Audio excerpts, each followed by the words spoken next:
Hey, it's Jay, and we're out on the golf course this week. We got a few days before the club championship here this weekend coming up, so we want to talk to you about the golf course and some things that we're seeing this week.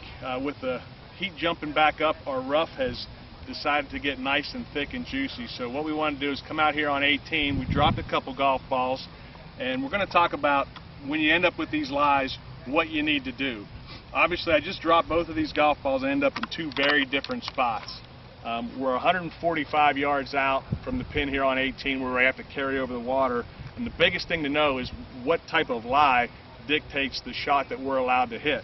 Obviously, this lie is going to allow us to hit a full shot, and I'm going to go ahead and hit this. So I'm 145. I've got the water to carry, but it's just sitting up nice so I can just make this nice simple shot. Okay? This lie that's sitting here, I definitely have to carry from 145. The more grass that we have between the face and the golf ball, it will not react. It's just going to be like a sponge. And if I try to hit that same shot with this golf ball, the first ball jumped right out. This ball, as you heard, it went about 105 yards and is in the water. So when you come up on a lie like that this weekend, hitting full shots, you need to know what the lie dictates, what it's going to allow you to do.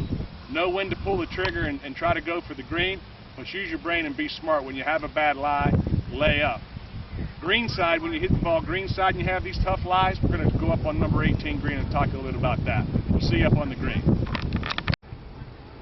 Okay, as I promised, we're over here on the other side of the water on 18, and again we've dropped two golf balls to talk a little bit about what type of shots we can hit from what type of lie.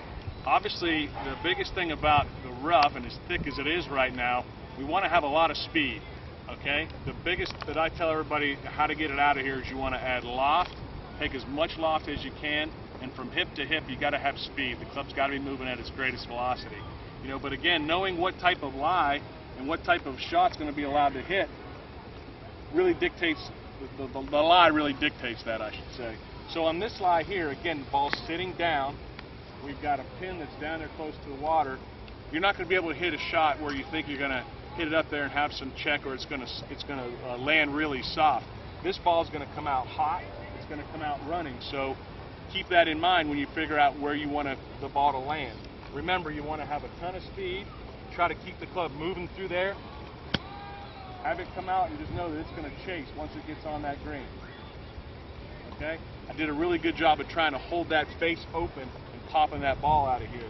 Now this one's sitting up a little bit more on top of the grass, so I have a couple different options that I can do. But same thing here is we really want to keep it going with speed. We're coming out of the rough, so the ball's not going to check, it's going to run. I might try to throw this one in there a little bit lower and have a little more speed through there.